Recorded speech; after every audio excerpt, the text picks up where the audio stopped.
When we paint on site, we see a lot more color in a landscape than what we capture with the camera. The camera does not pick up a lot of the colors, especially the ones that are deep in shadow. This happens to be a location that I've painted a few times. I've been there with the Kentucky Watercolor Society's plein air group and painted on site. And so I have painted this several times, but I see a lot more color when I'm there than I do from this photograph. Here's an example of one of the paintings that I've done there. And you can see I've added a lot more color here. I've added a lot more color in the shadows and even over here. And it makes a big difference in creating a more realistic scene. Plus, a lot of times when you have just green after green after green in a landscape, it becomes monotonous, and unless you break that up with other colors, it can be quite boring. So this is what we're doing today on this video. I've already mixed a few of these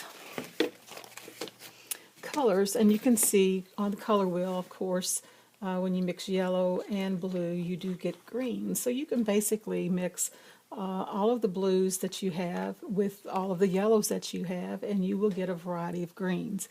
This is going from left to right. All the blues in this column here are ultramarine blue. This is cobalt blue. This is cerulean blue, and this is a turquoise, cobalt turquoise light on this one. The yellows going this way is quinacridone gold. This is aurelian. Aurelian is a cooler color, a cooler yellow than, say, the golds. And then I also have these mixed with yellow ochre, which is a grayed down gold anyway, or yellow anyway. So it does have a little bit more of a grayed down look. Besides using these colors for variety, though, I do add other colors to the mix. I'll see if some of these are still wet enough that I can add. One of the colors that I like to use, and this is particularly in shadow areas, is dioxazine violet. Let me see if these are wet enough to show up. Let me see, because I like to put them in while it's all still wet. The reason violets work with this is if you look on the color wheel, you'll see that violets, of course, are made up of red and blue. Well, red is the complement of green. Red will gray down any greens that are too garish, too bright, and you want to dull them down or, say, make them more of an olive green. Then you want to pop in a little red with it. The reason violet works is because violet has red in it, but it also has blue in it, which is already in the greens to begin with. So violet works very well. Let me see if I can make that a little bit more intense so you can see it.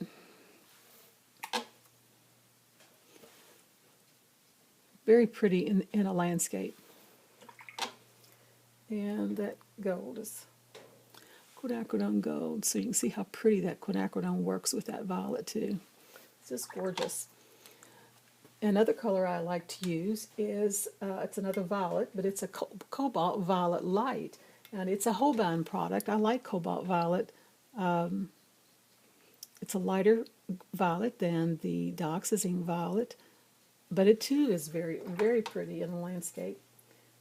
Let's see, that's cerulean. So let me add a little more cerulean to it so you can see it. See how gorgeous that can be with it. I am particularly partial to quinacridone golds too. So I do love that yellow and that gold in that color. And then another color, because if we're still talking about the reds, there are magentas right down here. The quinacridone magentas work really well in a landscape. Let me pick up some of that before it starts to drip. Here's a quinacridone magenta.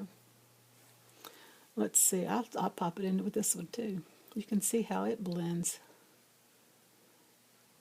So to keep landscapes from becoming too monotonous, I'll add other colors, especially in the shadow areas, especially when I want some kind of atmospheric effect. And it gives more of the feeling that you have when you're there on site. So there you go. Again, basic blues with the yellows make the greens, then pop in some other colors. You can check out your color wheel. You can see across from the greens that there are some magentas and reds, but add a little blues too to them, and you'll get a much more interesting painting as a result.